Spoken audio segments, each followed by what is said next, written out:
they having sex usually, and that's Biggie. We're hearing the allegations of Puffy. I think that was going on around there.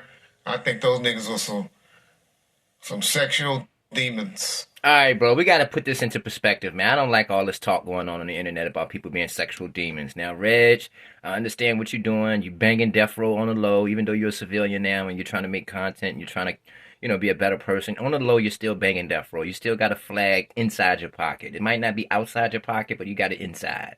You got it covered up with your sweatshirt too. You're trying to low key gangbang.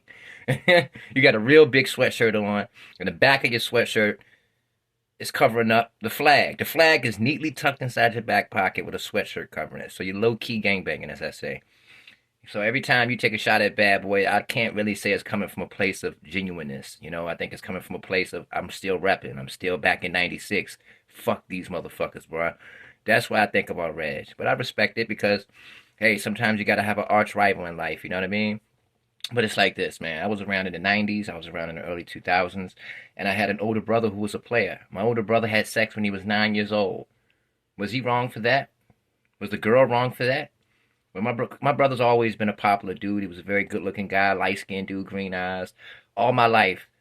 That's how I knew about sex early. Because ever since I was like 3 or 4 years old, my brother would have women in and out the house. There's an 8-year difference between me and my brother. So when I was 10, he was 18. So when I was 8, he was 16. So when I was 6, he was 9. I can't. Hold on. Let me do the math. I know that I'm stupid. Hold on. All right. So when I was 6, 8. It was 8. If 6, he was 14. So let's say from the time I was 5 or 6 years old, every single day until my brother and I split from the same household, I would witness a sexual partner in a house or multiple. Now back in the 90s, it was a common thing to run trains on girls. Even in the early 2000s. Even now, it's still happening. But back then, it was more socially acceptable. That's how guys used to bond with each other. They would run a train on a girl, and the mentality wasn't being a sexual deviant. The mentality was, yo, we in the streets real heavy. We get money together. We might die together. We never going to let a female split us apart. A female was considered an object back then. You get a female, you flip her to your crew. You toss her. That's what Tupac meant by tossing it up. You sharing females like you sharing a glass of wine. That's the mentality back then. Amongst thugs, amongst guys in the street. You know what I mean? A guy in the street would never ever admit that he was in love with a girl. And it wasn't their fault. It was society. Society made these guys that way. Society trained us that if we cared about a female, we were a punk. You got to be heartless. You got to be. You can't let it, MOB, money over bitches. That was what was ingrained into those guys' heads in the 90s and the early 2000s, brother. You understand? Even in the 80s, brothers was doing their thing, but brothers weren't on no MOB time until the 90s came. You understand? Brothers would sleep with you might be in love with a girl, but you letting your homeboy hit her because you just don't want to look like you in love with the girl because that's considered whack. So I'm glad that mentality has died, but I'm here to tell you that was a mentality. And we have to face our demons as Americans, because this is an American thing. It's not a black person thing. It's not an entertainer thing.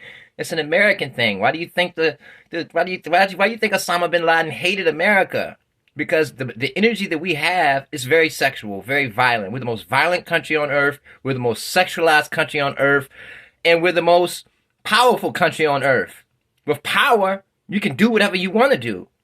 And Americans are very powerful in the grand scheme of things, and we always have been. This is a country where you can do what you want to do. You don't have to worry about Sharia law. You don't have to worry about the Islamic judge coming into your household and deciding whether or not your moral conduct meets the Quran or not. You don't have to worry about that as an American.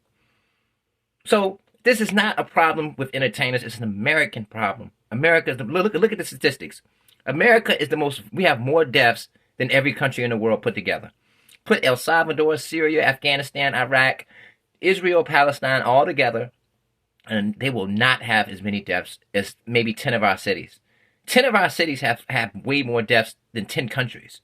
And 10 most violent countries on earth, add up all their homicides, and get about 12 cities from America. Those 12 cities. And we got 50 states and a couple of provinces and a couple of territories. We own Puerto Rico, we own Guam, we own Hawaii.